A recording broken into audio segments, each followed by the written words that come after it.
All right, good evening, ladies and gentlemen. Welcome to Just Be a Man 2020. I'm here with the crew. I got my man Charlie Rock, Steph Lover. Yo. We got Chuck Money, and we got Wild Wayne in the house. And today's topic is pet peeves, and it's something pet peeves, and we all have them. We all see them. We all are exposed to them. And tonight, we're going to talk about the pet peeve, and what it is actually is something that a particular person finds annoying or people find annoying. So we're going to go around the table real quick, and then we're just going to open it up for discussion. First of all, I'm going to start with my man, Charlie Rock. Charlie Rock, what say you about these pet peeves? What's one of your pet peeves?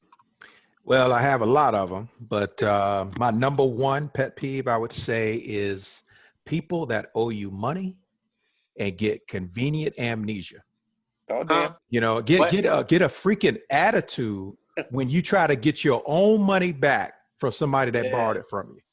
That is my number one pet peeve, man. I can't stand that, bro. Self-inflicted amnesia? Yeah, man. I have at least 3 people that owe me money right now. Now, I don't mind lending people money, but you gotta come correct. You know what I'm saying? You gotta step up to the plate. You gotta do what you said you were gonna do. Don't get upset because you missed your deadline and then I'm calling you on it. You know what I'm saying? So that's the part that's disturbing to me, man. That's a pet peeve of mine.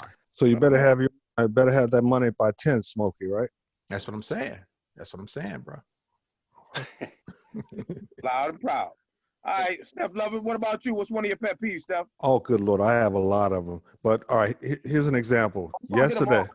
We're going to off with one right now. Okay. Number one, I went to Costco yesterday and the gas station. I'm pumping my gas. In comes a car. A lady's driving. A guy's on the other side. The lady gets out and pumps her gas. Oh, my God. I looked at the dude the entire time. Man, that's a man law violation, bro. Oh, it is big time. It is. In some countries. You know, I mean, granted, yesterday was a beautiful day, you know, so maybe she needed some exercise to get out the car and pump gas. But, dude, don't you sit your behind in the car. You don't look handicapped. You can run your mouth so you can get out the car and pump some gas. So that's one of my pet peeves. Okay, well, make sure it wasn't her baby.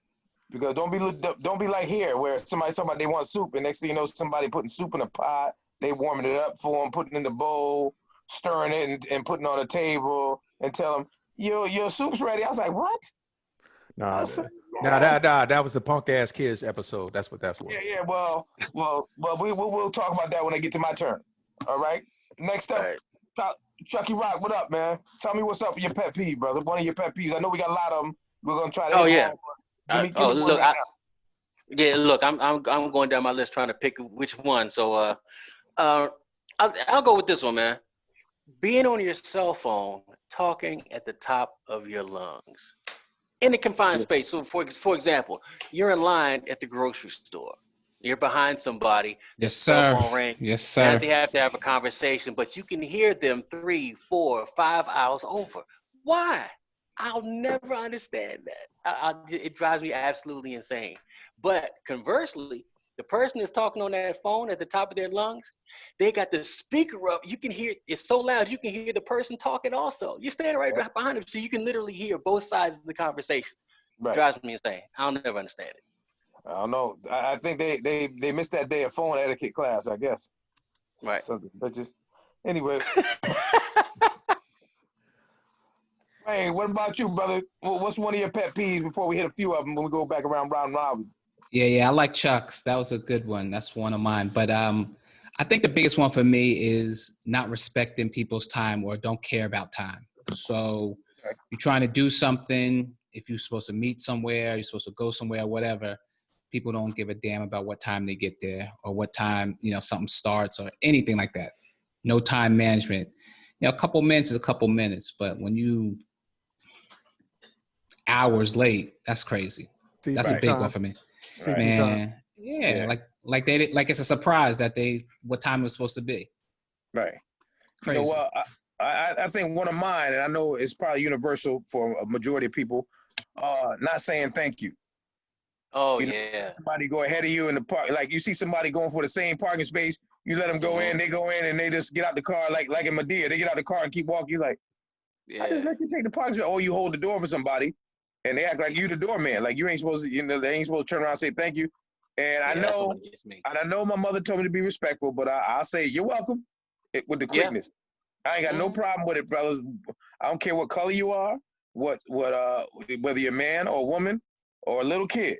I will say you're welcome, and they go, oh, I'm sorry, thank you. I'm like, you shouldn't have to be sorry, man. This is called manners. You should learn that, from Baby 101. I mean, when you old enough to, to get your ass popped, you should know the difference between right and wrong. But that's just me. I won't get into that. We won't get too deep. But anyway, we're going to go back around with the fellas, and anybody can jump in. Let me ask y'all, why do you think people do these things? Like, why do you think people don't say thank you? Why do people do some of the pet peeves that bother you? Yeah, I'll go with that one. I think what it is that a lot of people in this day and age are in their own world, and they're not really caring about whatever nobody else is doing. So Chuck made that comment about people talking loud on the phone. That happens all the time. Like you see that anywhere in public spaces, and they're on the phone. But just like that, there's like people who are playing a video or playing their music, like they ain't got headphones on. Like I ain't choose to listen to any of that stuff. Right. So I think it's just they're not respecting. They're in their own world. They don't care about what nobody else is thinking or feeling, and that's why they don't do those things. And I think that touches on each and every one of those things that people brought up this far. Okay. Totally self-absorbed. That's the way I see it. These type of people are just totally self-absorbed. They're inside their own bubble. They exist in their own world. And people that are outside of their bubble, they're just a consequence. It doesn't. As long as they get their mission fulfilled, they don't care about anybody else around them. And it's a totally self-centered place to be, and it drives me absolutely insane. I don't understand how people can just be out especially in public, and just think that it's okay to selfishly impose your will on other people. Because in fact, that's what it is. Right. You're right. What about you, Steph? Tell you, it's a lot of home training issues. I think it really starts at the house. That's where it is. You're right, brother. And just like you said, if you're old enough to get an ass beaten, you should already know, to say thank you. So no doubt, it's spoiled kids and parents not enforcing right or wrong out the gate, and it just manifests itself later on in life. Right. Nip it in the bud early, people. Nip it in the bud early. Charles called it. Punk ass kids. What up? Yeah, I would say the same thing. I was going to say the same thing as Steph. It's home training. However, in addition to that, we enable it, so to speak. When a behavior goes unchecked for a number of years, then it becomes a norm for that individual. Right. They don't realize that they're really doing anything wrong because no one ever checked the behavior before. Yeah. So I think it's one of those things that we owe it to one another to do that. Now, I know that there are some pet peeves that, even spouses have with one another that, if left unchecked, it comes out at the most inopportune time. It comes out, during that heated exchange or that intense fellowship where all of a sudden the person brings it up as an issue, or it goes on so long, all of a sudden they can't take it anymore. Then they snap. And then all of a sudden, it's out there and he's like, hold up, I've been doing this for years, but you never said anything before. Hey, Charlie, we hit with and another thing. Exactly. Don't say another thing when you try to lead a conversation. And another thing before I leave, and you hit them with something. You know what I mean? Yeah. Okay. All right. I agree. I agree with that because, like I said, I think it's a learned behavior. But I think that I don't know if it's true. Maybe I'm just talking to be talking. But I think people get so desensitized between the social media being so much on the screens. They call it the screen age. Being so much on the screens is more impersonal. I think you're not out with people. You're not being social, whatever. So you miss some of those social cues that you would see at a baseball game, football game. You're in the mall. I mean, I remember a time where people used to get cracked in the mall by their parents. You running too fast, you being too loud, or you acting crazy. Come here.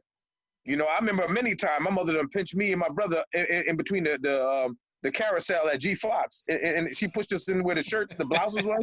We was really blouses bitches for real, because she pushed us in there and pinched us. Yo, Yo, you laughing, but ain't nothing like getting pinched in the back of your arm. And didn't I tell you this? Didn't I tell you stop running? You're like, ow. And both of us hold each other, and she pinching the shit out of our back of our arm. We like two bitches that hold each other, like, ow, I told you to stop running. This shit was crazy. It was crazy. Y'all laughing, but Betty used to get us. Yo, my mother had no problem at all, bro. I'm going to tell you right now. And then y'all wonder why I act the way I do. All this stuff is starting to come out, so Steph look at me like, that makes sense. You know, Steph looking at me like he been tortured all his life. So I just want to let y'all know that I think it starts with home training, like Steph said. It's definitely home training. So if you don't get that warning, you're going to continue to do what you do. And like Charles says, it's going to be a learned behavior. So my next question is that we talked about home training and maybe people learning manners. Whether you're at the job or Chuck, you at the restaurant, how do you address it? I'll open that up to everybody. How do you address the pet peeve to a person that works for you, or you're working for them, or you working with together, or even a family member? I'll open it up to anybody. It depends on the environment. If you're asking me from a employer's perspective, yes. if what they're doing, I mean, there's a difference in the workplace between a pet peeve and something that's, it's annoying to either your customers or something that's going to drive business away or something that's annoying to your fellow employees. Right. I mean, that you're just going to have to sit them down and say, hey, the behavior that you're exhibiting is disruptive to your coworkers. Now, if it's a personal issue, a personal pet peeve, I mean, that's different. I mean, people have the right to be who they are. You can't tell anybody who to be or how to be or whatever. So depending on what it is, you might just have to suck that shit up and just you got options. Either you're around them or you're not around them. But again, it depends on the circumstances, where you are, time, place, circumstances. Okay. Yeah. All right. What about you, agree. Wayne? I was gonna say I agree with what Chuck is saying. I think in certain circumstances you have the ability to speak up, but you don't always have that. So that's why that home training matters so much, right? Like, so if you might check somebody on something, like a youngster, like you said, when you open the door, you say you're welcome.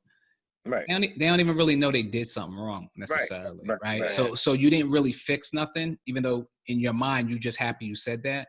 So so sometimes you can't really change that.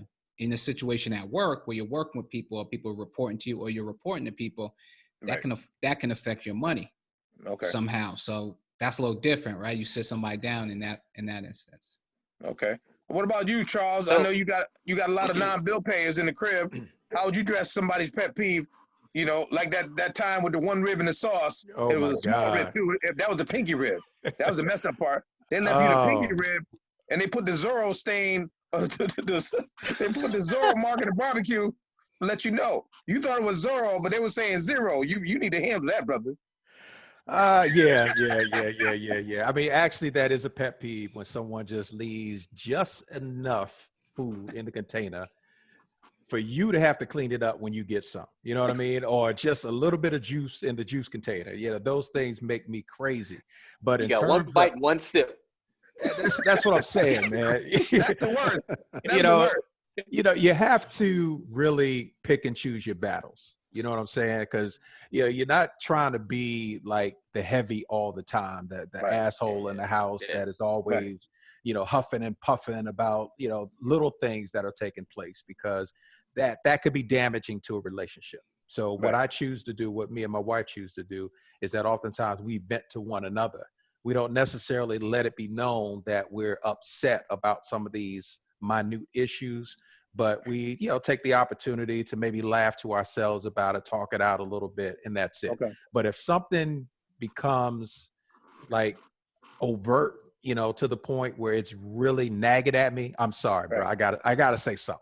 You know what I'm saying? I have to say something. I have to try to identify the culprit and deal directly with them, because unfortunately, when you have a house full of people, sometimes stuff goes on. You don't know who the hell is responsible for it. You're right. So I'm not necessarily going to say anything to blow up everybody's spot. But if I can identify the one individual that is engaged in this nagging behavior, then absolutely, I'm going to pull them to the side and say, yo, come on now. We can't have that going forward. Okay.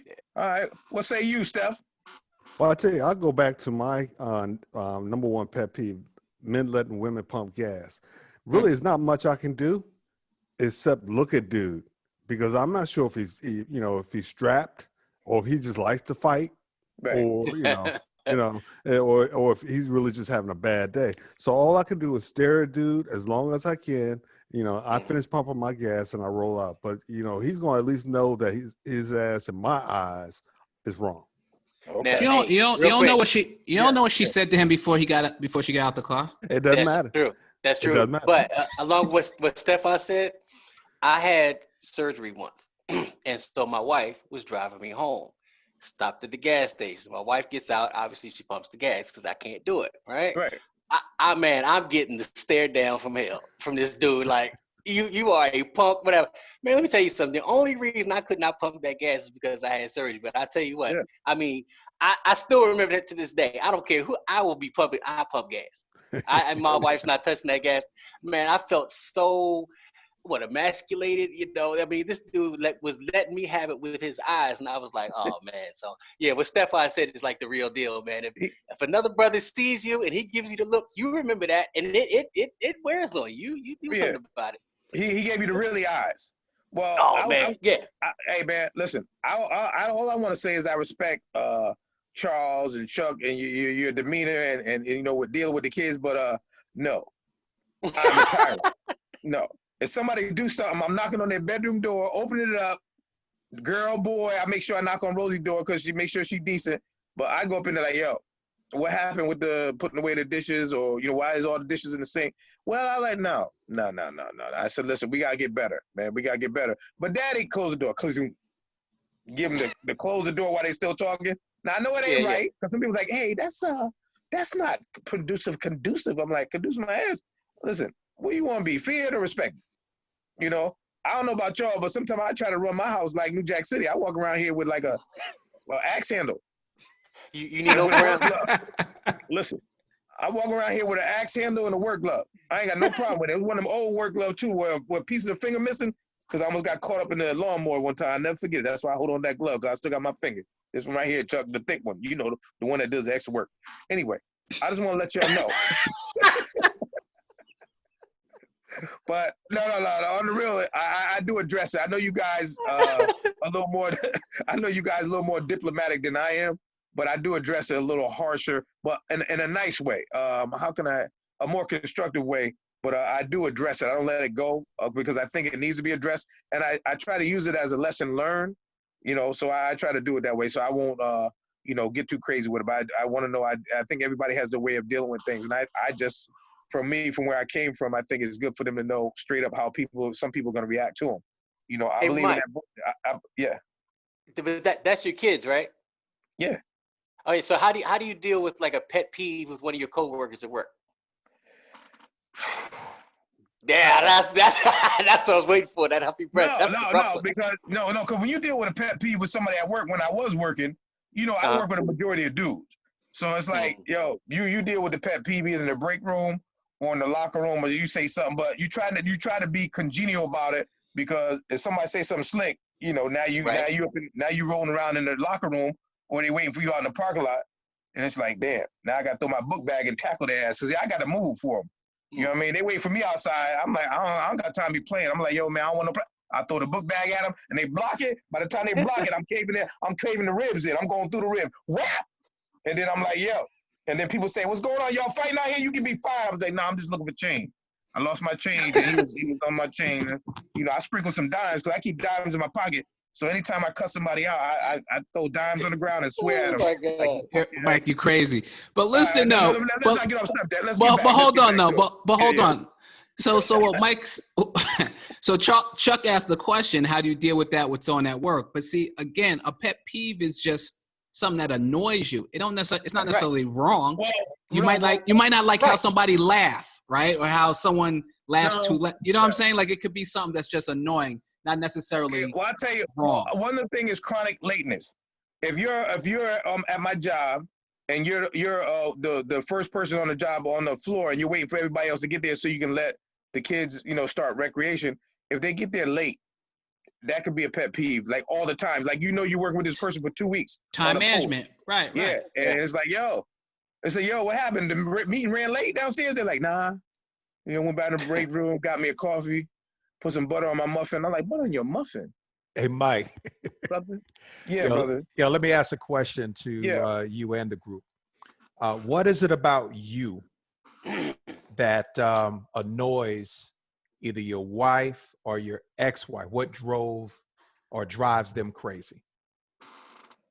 About me? You. Yeah, about you personally. What I don't would your wife say? I got CTE, man, so I don't remember stuff, and they get upset with me because didn't I tell you? I was like, when you tell me that? She said, I just told you yesterday. Or did they say, I just told you a few minutes ago? I'm like, oh, I wasn't, I think due to the fact, Charlie Rock, that I used to get so many arguments back in the day with my sisters. I had 3 sisters, so I learned how to put up a anti-hear shield. I hear what I want to hear. So it trickled over into my relationships. So when somebody called me an a-hole, I'm like, what? What you say? I didn't hear you. Repeat that again. So I think I'm more of an irritant than anything. But I do have one pet peeve that gets on my nerve. And that says, when people cuss me out for no reason because I don't even know what I did. So what about the rest of you guys? What say you, Stefan? Oh boy! Of course, I got a couple pet peeves.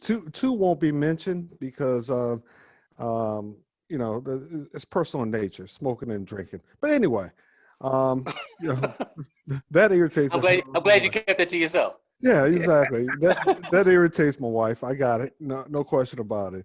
I guess the fact that I can be annoying sometimes because I'm kind of straight arrow. And if you say we need to be someplace at a certain time, then it's important to me. And, yes, sir. Especially because my wife is a baker and she tinkers with stuff. And it's like, baby, just finish the project. And she'll tinker with it. And now it's time to go. And now we're hustling out the door to get somewhere. So I know that annoys her because she wants the product to be perfect. I get that. I understand that. Okay, now let me ask you, I know you guys are talking about how you address it. Now, if there was something that immediate, let's go down. I tell you what, let's go down the line, and then we'll talk about how you address something if somebody was doing it. What about if there was somebody in your family open mouth chewing? How will we address that, Wayne? Open mouth chewing. You can see the bread. I've definitely dealt with that with the kids and stuff. You're like, what is wrong with you? How many times I got to tell you? You tell them, like, yo, close your mouth. I'm not trying to see what you're eating. So it's, everybody's dealt with that with kids. Because they somebody eating and not just with their mouth, they talking while they eating. So it's even crazier. Yeah, what about you, Chuck? I'm laughing because I'm going to tell you how I dealt with it. I told an individual for months, hey, I'm tired of hearing you smacking. I'm tired of seeing the inside of your mouth when you chew and keep your mouth closed when you chew. Oh, okay. Straighten up for a minute or two, but right back to it. Okay, fine. This went on for months. Keep your mouth closed when you're chewing. Kept doing it. So I started bringing a water gun to the table. Every time the thing started smacking. A water gun, dang! Yeah. You put the super soaker? I squirted him right in the mouth. And he what's the matter? If your mouth was closed, you wouldn't be drowning. Keep your goddamn mouth closed. What you train the pit bull? What the hell? Hey, man, look. Come on, hey, look, man. If you're sitting at my table eating like an animal. No, you're right. When you go to somebody else's house, you eating like an animal over there, so they looking at you like, what you? That home training. They asking that. But now let's go back to what I said. It's not like it was just today or yesterday. It's months. And I'm telling you, come on. And then, look, Steph can attest to this.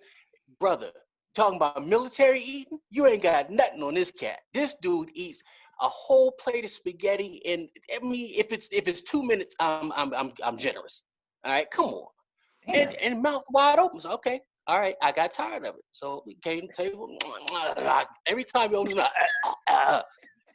that's a good one. What about you, Steph? Don't tell me you pulled out the M16 on somebody. No. I was very fortunate with my kids. They were easy. It was older adults that used to drive me crazy. Now I couldn't say nothing, but you sitting there at as a Sunday dinner eating a chicken bone and actually gnawing on the chicken bone. It's like, dude, There's more really? chicken, right? There's more Yeah, chicken over there. but I get the old excuse that the marrow is good for you. The Dude, marrow. yeah, Oh, you ain't got deep on you. I'm like He said to the myself. marrow. I'm like, that doesn't look good. It does not present well. But okay, I'm gonna be a kid in a kid's place. But you look disgusting. Wow. Charlie Rock, what say you, brother? I use the tool of self-discovery. So if there's a person, AKA one of my kids, doing that, I'll pull out my phone and I'll record them doing it. Now I'll try to do it when they don't know that I'm recording. Right. And so now I'm playing it back and I'm like, what's wrong with this picture? Help me understand. You should put that on the big screen, Charles. Yeah. So I that'd be find, hilarious. I find the self-discovery process really works, man. When they see themselves engaged in the behavior. Okay. All right. That's fair enough. Now, my thing is that how I know we talk about how do you address it, but is it like Chuck gave it a month? Like if it was a family member or if it was your significant other, how long do we let it go? Is it if it's something that's new? How long do you let it go? Do you address it right away, or do you say maybe this is just a phase and you let it go for about a week? Like, what's the duration before you share your annoyance with them about what they're doing? Now you almost have to address it right away because the problem with this type of behavior is that it doesn't just stay in your house; it goes outside of your house. Right. And these, our people, they interact with other people, and so it's a representation of us ultimately when they leave the threshold of our home. So if we don't address that in the house, then someone else is looking at them crazy, and they're not only thinking about their behavior as an individual, they're thinking about me as a parent as to how I even allow my child to go around like that. So that's why it's critically important that we address it as soon as we possibly can. Okay, that makes sense. All right, Chuck, we're gonna go back to you, Chuck. Give us another one of your pet peeves that bothers you. Give us a different one. We're gonna go check with everybody's pet peeve. Let's see. I want to give you a good one here. Telling me what I've seen or heard. So let me explain. All right. So, you're sitting around, say at the dinner table, and you're talking or whatever, and your TV's on, and I'll say, hey, hey, I haven't seen this. I want to, what do you mean you haven't seen it? We watched it together. Huh? I've never seen this before. Yes, you have. You and I, we sat on the couch the whole night and we watched it. I have never in my life seen this show before. And it drives me absolutely insane. And somebody telling me what I've done, what I've seen, is that just me? Has that ever happened to anybody else? Oh yeah. Absolutely. Hey. Yes, sir. Yeah, you remember when we went? No, I've never been there. Yes, you have. It was you and me. I'm telling you, on my right hand, I have never in my life been there. Instead, So now you're looking crazy. But when does that button click in? Like, you know what? Just say you did. Just say it. Just end it. When does that? When does that click? When did the click come in? It's usually around. It's usually around the third time. It's like because the first time is yes you have it, and you're like no I haven't. The second time is I'm telling you yes you have, and you're like wait a minute are they serious? Are they? And then the third time is like okay you're right. Yeah, you're right. Exactly. Yep. Yeah, you don't let you just gotta say it to yourself. Yeah, go ahead, Steph. Well, I'm gonna expose one of Charles Castile's pet peeves. Oops. Okay. Oh hell. Yeah, this is one of Charles Castile's real pet peeves. Charles is competitive as hell. Yes, sir. Competitive, you're big time. Yes, sir. All right, now when Charles and I play a twosome in golf and we team up with some white people, the first thing Charles says to me, "Don't embarrass me in front of these white people." Guarantee. So my first tee shot better be on straight down the middle, because if not, he's gonna give you the look. Come on, man. I mean, you know how it is. You know how it is. Man. No. Let me see. It's not the fact that they're white, but white folks look at us on the golf course like we look at them on the basketball court. Yes, sir. Okay. Mm. They Absolutely. automatically think that they can take us. So nothing gives me more pleasure than whooping up on them on the golf course. And with this being my boy, Stefan, he's got to represent. I'm sorry. Yeah. So yeah, I put it out there. All right. Hey, look. So we're all boys. We all go back 30 years. What does that story sound like, or what does it sound reminiscent of? Remember Oh, your when we went? parents. No, I'm talking. Remember when we went to play paintball? Oh, Jesus. Here we go. And then what 5, 6, 10 black guys come walking up, and I swear, and look, hey, whoever's listening, I'm not making this up, and this isn't a slam against anybody, whatever. But if it wasn't Aryan Nation country, it was damn close. Okay. Yeah. We was up there. We was upstate Okay. New York. Upstate New York. That's right. That's right. Right. So Newburgh. to finish the story and move on. So here comes this car full of black guys coming up to the paintball, and then there's a group of white guys, like they just finished and they're done for the day or whatever. But when they saw us coming, oh man, eyes got, oh man, hey, you see this? Hey, somebody pass me Gatorade. Yeah, right. Hey, you see what I see? Hey, look, man, they started putting their vests back on. They all turned around. They went back up there, and they whatever field we were on, that's where they wanted to be. So look, Yeah. we knew it was on. We knew it was on when we got up there. So I mean, there's some credence to what Charles is saying in terms of it, in terms of being competitive, because we were determined not to lose that day either. Oh, no doubt. Oh yes, sir. Yeah. Oh, that was a good day. That was a long, but it was a good day. It definitely was a good day. Yeah. What about you, Wayne? So first I wanted to just say, Charles asked earlier about what do we find. I think, to be fair, what do we think others find annoying about us?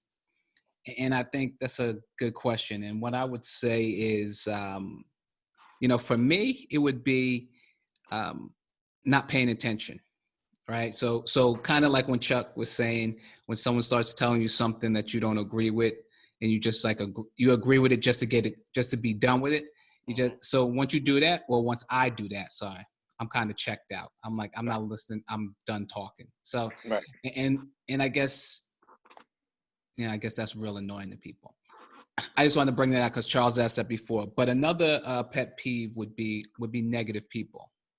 So people who, whether it's at work or at home or wherever, that are, you're in a good mood, you're ready, I don't know, want to watch something on television, whether it's comedy or whatever, and they're just negative. Nothing works. Everything sucks. Nothing's good. You're like, bringing me down with you. Right? So, right. Damn, I'm good right now. So yeah, negative people could change a mood real quick. Yep. You know what? You know what really gets me, and this brings me back to elementary when I first discovered bad breath, and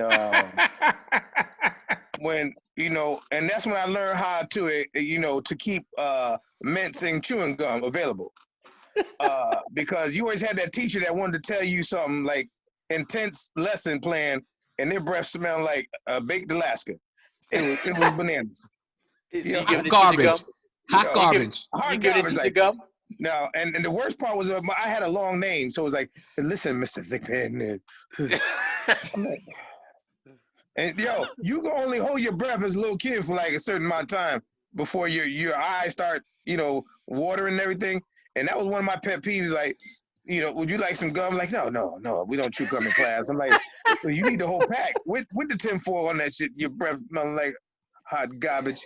But anyway, I learned, that's what I learned is that not to take it personally as a pet peeve when you offer somebody a mint or mints or some gum and they say, nah, I'm good. I'm like, you sure you don't want another piece? You sure you don't want one or half? I'll split one with you.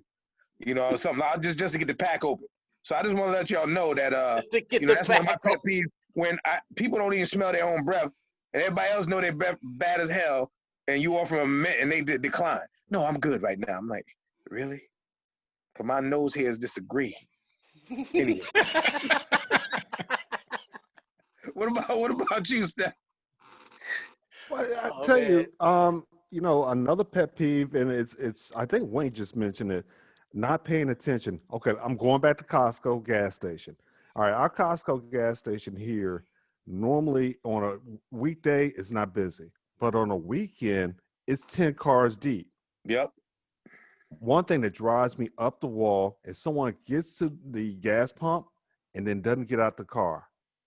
You know, they're going to carry on the conversation. They're going to finish the conversation, Okay. and then finally lollygag and pump, and start the pump. Dude, when you pull up to that gas pump on a weekend, as soon as you hit the car and park, you should get your behind out the car and do what you need to do, because you got people backed up on another road because they can't get to the gas pump. And and I just watched that this weekend.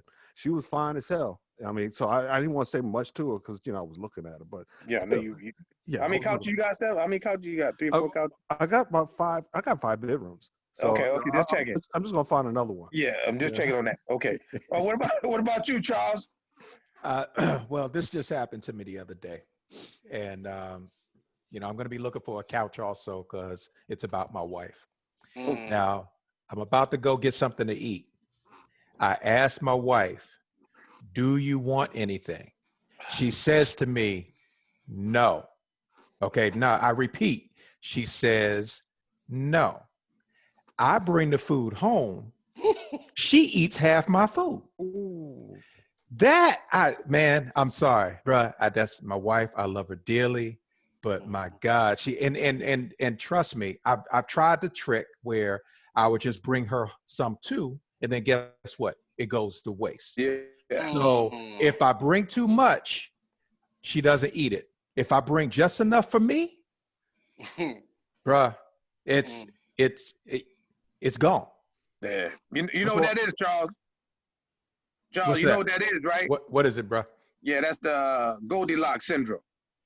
Okay, explain that. Yeah, because when you bring it home, you know how Goldilocks was testing all the porridge to see which one was too hot, too cold, everything else. She was testing your shrimps. Yeah, I guess so. I know you bought some shrimp, and you bought some shallops and some clam strippers, and that's what happened. You got the Goldilocks syndrome. Like, no, I'm fine right now. I'm not too hungry. When they say 2, when they put a number in the hungry part, bring them a plate. Bring them a plate. That's the code. When I said no, I'm not really. No, I'm not too hungry. When they say that 2, that's the key. 2. That's Bring why 2 that's why plates. McDonald's has a commercial about the fries. What? Make sure you order the fries because they're gonna want some. No, of course. They say no, I don't want any. Fact. But by the time you get home, next thing you know, they done ate all your damn fries. So listen, the Goldilocks syndrome. When they say I'm not too hungry, bring 2 plates. Remember I got it. Because I don't get mad as hell when you want the last fry and they ate it already, and you in there looking for that little crunchy ass fry at the bottom. Like, I don't usually eat these, but I'm gonna eat this little crunchy one tonight. Sons of bitches. So I get it, brother. I get it. I think we went all the way around. Let's see. I got one, and I know we got kids. I know Steph's kids are a little older, and so is Chuck's. I know Wayne and Charles. We fall into this. I don't know if you deal with too much, but I know Wayne and I used to talk about it, the texting part. When you text your kid and they don't text back, that's one of my pet peeves. Especially if you Speak call on it. or checking about their well-being. Speak Hey, on it. How you doing? Crickets. Hey, I hope everything's going well. I miss you. Cricket. Each one, teach one. I love you. Call your dad back. My foot fell off. Cricket. That just drive me nuts. Yeah. So I don't know if y'all can relate to what I'm saying to you, but it just one little text back. I'm good. Yeah. Or something, but not anything for 8 hours or the next day. I'm like, I could have been damn in the ditch by now. Lost all my blood, everything. Nobody called me back. Hey, So, bro, you talk about with your kids. I deal with that with my wife sometimes, bro. Listen, man. I'll text her. She'll be on the job, and I won't get a text back. Hold up. Steph got 5 bedrooms. That's all I want to say, fool, man. Hey, I'm not. She will attest to this herself, that it is very difficult for me to get a hold of my own wife. But let me not pick up. Yes, Lord. Lord. Let me not respond to that text. And Especially when you're on the golf course. bruh, I'm telling you, man. It's a double standard, which is another one of my pet peeves. Double standards. How far is giant? I mean, you know what I'm saying? I mean, how long does it really take to go to the store? What? Yeah, What about you, but- Wayne? What about you, Wayne? What say you? Well, I mean, I'll say this on another one of them. I would say we talk about the texting all the time, right? So yeah, I got the same thing with the kids. You know, both of my kids, they both react differently. Like one of them, I'll get a response from. The other one, I might not ever get a response back from. So yeah, it's a pain in the ass, and that's why we talk about it all the time. But if I could switch real quickly, I just want one other quick pet peeve I wanted to bring up is related to driving. So I hate that slow car in the fast lane. Oh my God, yes. And I hate when you go somewhere and you're in a parking lot and you intentionally park it as far away as you can from everything. And there's somebody right next to you. Like how Right next to you, like bro. What? why could you you had to pass 50 spaces to get right next to me. No. That's bananas to me. Hey, Uh-huh. hey, Charles. That's the violation of that's the reverse urinal rule. The urinal rule. That's right. That's right. That's what we call Yeah.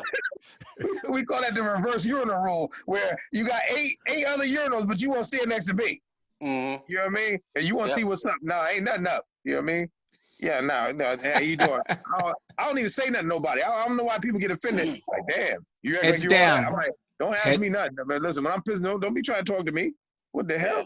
You know what I mean? Especially when there's 5 other urinals and you're gonna come over. I'm like, was this your favorite? I got one more. Yeah. I got one more real quick, and it's along the cell phone issue, and it's really just cell phones in general. You go out to dinner with your family, and you sit at the table, and everybody's on their damn cell phone. That is a pet peeve of mine. I mean, Yeah. you know, I mean, the purpose of going out to a restaurant isn't just to eat. You know, it's to dine. It's to sit, to eat, to reflect, to talk, converse, reconnect, the whole 9 yards. And this is, man, I swear to you, this is a true story. I mean, we went to a hibachi, restaurant, and there's not a lot of, interaction between yourselves at a hibachi restaurant because why, whatever. So, but we're all sitting there, we're all in a row. So I'm like this, hey, and I'm trying to, man, I said, hey, to my son all the way at the end, and I get a text back from him. Like, what? I'm right here. You text. Do you not see me? Does he not see me? Yeah. Does he not? I'm right here. And so, brother. right. That's my pet peeve, man. We, being all together in one space and trying to reconnect and everybody, all you see is, everybody's on their cell phones, and it just drives me nuts. So yeah, I mean, every once in a while we'll do the thing where we'll collect everybody's phones and all that. Oh, but yeah, but it's just this age. We're old school. These kids. That's a good one. All right. What about you, Steph? Hey, I've got one more pet peeve, and it's real quick. You go to a party or you go to an event. I did a wedding yesterday, and then I went to a birthday party last Saturday and went to a birthday party last Tuesday. Why are we at this birthday party or we're at this wedding, and everybody wants to take pictures as we're getting ready to leave? Dude, we've been here 3.5, 4 hours. Right. We had plenty of time to take this group picture. Right. And now, just as I'm ready to pack up and roll out, now we got to take pictures. Hell no. We should have done that when we first got there, so that we could go now. So that, and I've addressed this with my wife, so I'll be sleeping in bedroom number 2 tomorrow. Yes. Okay. All right. Well, that's good stuff, man. I'm glad everybody was able to relate. Everybody was able to talk some information in regards to our pet peeves and everything. So what we're going to do is wind this down and wrap it up. I would just like to thank everybody, all the panel, the fellas that's here for your information. And I would like to say that you're listening to Just Be a Man 2020 podcast, and we're going to sign off. But before we do, if you've been listening, let us know why, how you address pet peeves, how you remove them. Feel free to send that information in on all your available social media outlets. And once again, I would like to say from the fellas and for myself, thank you for listening and thank you for viewing and thank you for tuning in to Just Be a Man. Deuces.